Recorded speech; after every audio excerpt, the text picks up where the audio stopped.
Have you ever stood in front of a mirror and tried to fix your reflection by adjusting the mirror itself? It sounds absurd, doesn't it? And yet, this is how most of us live, attempting to shift the world around us while ignoring the source of what the mirror reflects. We seek change out there, hoping it will calm something in here, but the mirror cannot change first. The image you see only responds to the light behind it. And you are that light. Somewhere along the way, you may have learned that your energy depends on others, their reactions, their approval, their presence. You may have been taught silently and subtly that love must be earned, that worth is measured by comparison, and that power lies in being seen. But what if none of that is true? What if the exhaustion you feel doesn't come from doing too much, but from being too far from yourself? Neville Goddard said it plainly. You are the operant power. Life does not respond to what you want. It responds to what you are, not in theory, but in imagination, in the quiet moments when no one is watching, in the stories you replay before sleep, in the identity you carry without words. That is where your reality begins.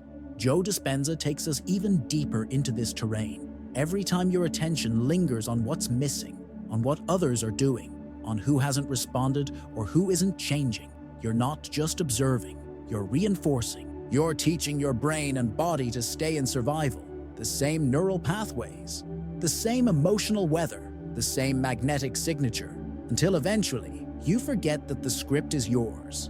And maybe, just maybe, this isn't your fault. Maybe this is a trauma response, a hidden imprint from earlier chapters of your life, when safety meant pleasing others, when love felt conditional, when your nervous system learned that peace comes only after others approve. That story runs deep, but there's another one underneath it, one that is not about fixing the outside, but about remembering the inside. Remembering that this world is not a screen you watch, it's a film you project, that every moment is responding not to what you demand, but to what you embody. You are not what the mirror shows, you are the light behind it. And when you shift your light, when you come home to the radiance that was never lost, everything without force begins to respond differently. Not because the world changed, but because you did. There's a kind of exhaustion that doesn't show on medical charts, a weariness that isn't about how much you've done, but about how far you've strayed from your center. It's the tiredness that follows you into sleep and greets you again at dawn. A silent depletion that seems to have no clear cause. And yet, if you listen closely, it's whispering something. It's telling you that your energy has been leaking, not through activity, but through attention. Many of us were conditioned in childhood to survive through performance, to read the room, to manage the emotions of others before understanding our own, to earn affection by minimizing our truth. Over time, this becomes a reflex. You smile when you're aching. You agree when you want to say no. You seek validation before consulting your own knowing. And slowly you begin to orbit around others, forgetting you were once the sun. This emotional exhaustion is often hidden in patterns that look harmless. Being overly available, constantly comparing yourself, trying to fix or rescue those around you. But each of these is a quiet signal to your nervous system that you are not enough as you are. That your worth must be confirmed externally. And when your worth depends on something unstable, your frequency becomes unstable too. When your focus is fragmented, when your thoughts are scattered across other people's needs, opinions, timelines, your energy field loses coherence. You can feel it in your body, a low hum of anxiety, difficulty making decisions, a sense of emotional numbness or restlessness that doesn't respond to rest. These are not just moods, they are symptoms, signals that your power has been outsourced, that your inner authority has been drowned out by the static of everything and everyone outside of you. This is not failure, this is not weakness, this is simply an old map, inherited long ago, that says safety lies out there, but your soul knows a different truth. Real power is not in managing perception, it is in reclaiming presence. And the moment you begin to bring your attention home, even gently, even imperfectly, that invisible drain begins to close. And what returns is not just energy, but memory. The memory of who you were before you needed permission to be. There's a subtle shift that happens the moment your gaze leaves your own path and lingers on someone else's. At first, it feels harmless. A glance, a curiosity, a comparison. But in the unseen world of energy, that shift in attention carries weight. In the quantum field, observation is not passive. Observation changes reality. It molds matter. And every time you observe someone else's timeline more closely than your own, you unconsciously tune your frequency to theirs. This isn't metaphor, it's physics. Quantum mechanics tells us that the act of observing influences the behavior of particles. But this isn't only true in a lab, it's true in life. Your focus isn't just a lens, it's a tuning fork. It determines the vibrational reality you inhabit. So when your thoughts are constantly orbiting other people, what they're doing, how far ahead they are, whether they've noticed you, your signal begins to blur. Your energy starts to resonate not with your truth, but with their noise. Greg Braden speaks of the importance of heart-brain coherence, the inner harmony between thought and feeling that aligns you with the field. That coherence doesn't come from wishing. It doesn't come from trying harder. It comes from clarity, emotional clarity. When your attention is scattered, your emotional field becomes chaotic. And a chaotic field sends out mixed messages, receiving back mixed results. This is why manifestation often feels inconsistent. It's not that the field is unresponsive. It's that your signal keeps shifting. One day, you feel confident and aligned. The next, you're lost in someone else's journey, unconsciously measuring yourself against a blueprint that was never yours. And without realizing it, you start to abandon your own resonance, chasing an image that cannot sustain you. True creation begins in stillness, in returning to your own frequency and allowing it to stabilize, not through force, but through remembrance. Because when your energy reflects internal wholeness, rather than external noise, the field responds, not in random bursts, but in patterns of synchronicity that feel like grace. There's a strange paradox in the pursuit of transformation. The more desperately you try to change, the more you reinforce the very belief that you are not already whole. It's like running on a treadmill and wondering why the scenery never shifts. You move faster, push harder, imagine that progress must come from effort. And yet, the state you long for remains just out of reach. This is what Neville Goddard called the backward spell, the illusion that wanting creates having. But in truth, wanting often intensifies lack. The moment you place your desire out in the future, you declare, even unconsciously, that it is not yet yours. And so the subconscious takes that as truth. It listens not to your goals, but to your emotional state. And if that state is one of striving, longing, or fixing, it perpetuates the same loop. Joe Dispenza often reminds us, your body is your unconscious mind. When you rehearse emotions of desperation or unworthiness, even if paired with visualizations of success, the signal is split. You are saying one thing, but broadcasting another, and the field responds not to your words, but to your frequency. So trying harder, when rooted in a sense of lack, does not move you forward. It keeps you locked in place. This is why many seekers burn out. They meditate, journal, visualize, affirm, all from a place of inner resistance, as if their current self must be escaped. But the path is not forward. The path is inward. Real transformation begins not with striving, assuming that you already are the person you long to become. Not in theory, but in feeling, in posture, in breath. When you stop chasing the end and begin to feel from the end, something shifts. The energy of effort dissolves. In its place, a quiet certainty emerges, a state not of becoming, but of being. And in that stillness, your signal becomes pure, not fragmented by doubt or over-effort, but aligned.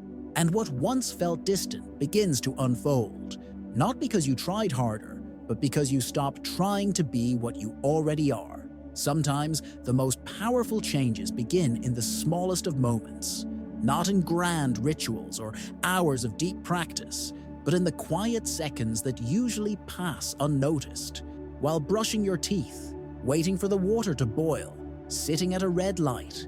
These are the hidden gateways. Brief pauses that, when used with intention, can become portals of transformation. Joe Dispenza's work in neuroscience reveals that the brain and body learn not through information alone, but through repetition, emotion, and rehearsal. When you rehearse elevated states, gratitude, joy, compassion, clarity, you are not imagining a fantasy. You are training your nervous system to expect a new reality. And with repetition, the body begins to memorize that emotion as familiar, as safe, as true. These micro-meditations are not about escaping the moment.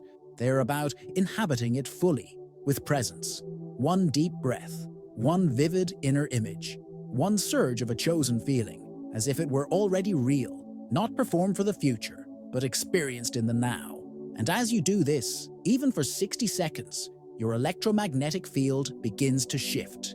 Your body begins to respond, as if the desired state is already alive within you. The power of this practice lies in its simplicity. It interrupts the habitual energy of survival, that low hum of worry, lack, or resistance, and plants a new signal into the field, a signal of coherence.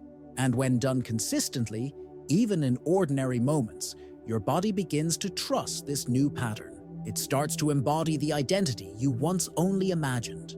In time, your presence becomes different, not because you forced change, but because you practiced being it, not with intensity, but with intimacy. And this shift, though subtle, is unmistakable. Others feel it. Circumstances reflect it. Because your inner world is no longer reacting to the outside, it's generating from within. There's a discomfort that arises when someone triggers us, a tightening in the chest, a sharp inner reaction, a sudden need to distance or defend. And though it's easy to blame the other person, their words, their tone, their choices, what often goes unnoticed is the invitation hidden inside the reaction, the mirror behind the moment. Because what disturbs us in others is often a reflection of something unresolved within. This is the nature of projection. It's not just a psychological concept, it's a vibrational echo. Your subconscious mind, which stores everything you have not yet accepted, will often use the outer world to show you what remains unintegrated, not to punish you, but to awaken you, to offer a chance to bring back what you have exiled, an emotion, a desire, a strength, even a wound. When you feel judgment rising, pause. Beneath every strong reaction lies a deeper belief about the self. Envy, for instance, may seem like a surface emotion, but underneath it is often the pain of forgotten potential, a part of you that once dreamed freely and now feels trapped. What you admire or resent in someone else is often a message from your own soul. This lives in you too, but you've been afraid to claim it. And so, the person who challenges you becomes a teacher, not in their behavior, but in the way your energy responds. Because the reaction is not truly about them. It's about what you believe that reaction means about you. And if you can sit with it, not to fix or suppress, but to witness, a new awareness emerges. You begin to see the pattern, the narrative, the unmet need, and slowly, the charge dissolves. Integration is not about becoming perfect. It's about becoming whole, about recognizing that the parts of you you've hidden are not flaws. They are fragments of power, waiting to be reclaimed. And the world, in its strange wisdom, will keep reflecting them back until you remember, until you see yourself clearly in the mirror, not as broken, but as becoming. There's a moment, quiet, unassuming, when you stop reaching, when the grasping subsides, when the inner noise begins to settle like dust in a still room. And in that moment, something unexpected happens. The world, which once seemed distant or indifferent, begins to move toward you. Not because you pushed harder, but because you stopped pushing at all. Stillness is not passivity. It is not the absence of desire or movement. It is the presence of coherence. A state where your energy no longer resists itself, where your being is no longer at war with your becoming. In stillness, you are not broadcasting need. You are radiating trust. And trust, deep, embodied trust, is a signal that the field cannot ignore. Nature reveals this effortlessly. Trees do not chase the sun. They grow in place, reaching upward with quiet certainty. And in that stillness, they receive. They absorb light, not by force, but by presence. You, too, are part of this natural intelligence, but somewhere along the way, you may have learned that silence is weakness, that stillness means you're falling behind. So you filled the gaps with noise, mental, emotional, energetic, hoping it would prove your worth. But the universe does not respond to noise, it responds to signal. And your clearest signal emerges not when you try to control life, but when you align with it. When your inner world no longer contradicts itself. When your desires are not spoken in fear, but felt in faith. In this space, silence becomes magnetic, because it is not empty, it is full of presence. It speaks a language beyond words, one that says, I remember who I am. And from that remembrance, everything begins to organize itself differently, not because you commanded it, but because you became the kind of energy that no longer needs to chase what it naturally attracts. She had spent years in what felt like a quiet prison, not one made of walls, but of patterns. Each day looked like the last. Dreams postponed, energy low, answers unclear. There was no dramatic crisis, only a slow erosion of hope, the kind that wears down even the strongest hearts. She had tried everything, new routines, vision boards, even therapy, but nothing moved, nothing changed. Until one day, she stopped trying to change. Something in her softened, not out of defeat, but out of exhaustion. And in that softening, a question rose gently within her. What if I've been chasing what I should have been becoming? That question didn't offer solutions.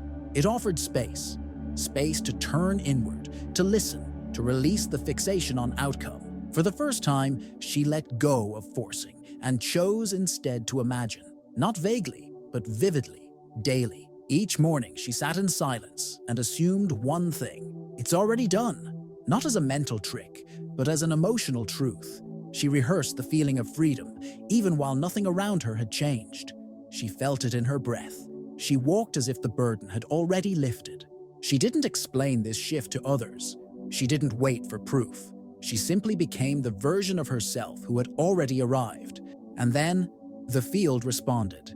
Not with fireworks, but with synchronicities. A long-lost opportunity resurfaced. Conversations opened doors. Energy returned. The world rearranged quietly around her new signal. But it wasn't the world that had truly changed. It was her posture, her focus, her frequency. What broke the stagnation was not effort. It was embodiment. She no longer chased the outcome. She became the cause. Not by demanding proof, but by living the proof. And in that living, what had been frozen began to flow. What had felt distant came close. What once seemed impossible became inevitable. In the silence beneath your thoughts, there is a blueprint, not fixed, not final, but alive, malleable, waiting. It is the script your soul wrote before memory took over. A script encoded not in words, but in frequency. And though the world may have taught you to forget, to doubt, to seek permission, this script has never stopped whispering beneath the noise. You are not here to become. You are here to remember. Bruce Lipton's work in epigenetics reveals what ancient wisdom always knew, that your biology is not a prison. It is a reflection. Your cells listen not to logic, but to belief. And belief is not just an idea. It is a vibration. It is what you rehearse emotionally, what you embody daily, what you imagine consistently. You are not hardwired. You are not stuck. You are responsive to thought, to emotion, to vision. And the unconscious, that vast ocean beneath your awareness, does not respond to explanations. It responds to repetition, to feeling, to imagery. It listens not to the words you say, but to the story you live. So if you wish to shift your life, it begins with the identity you carry, not the one shaped by wounds, but the one born of wisdom.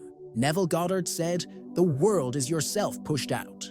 Reality bends not because you force it, but because you change the self it reflects. The mirror adjusts only when the light within you changes. And that change is not a future event. It is a present choice. Not to strive, not to fix, but to remember. Your focus is the pen. Your frequency is the ink, and the page, the life you are living, is waiting, not for something outside of you to shift, but for you to return to the author within. And as you write from that place, not of fear but of truth, you do not just rewrite your future, you rewrite your presence, your essence, your being, and the field, faithful as ever, will meet you there.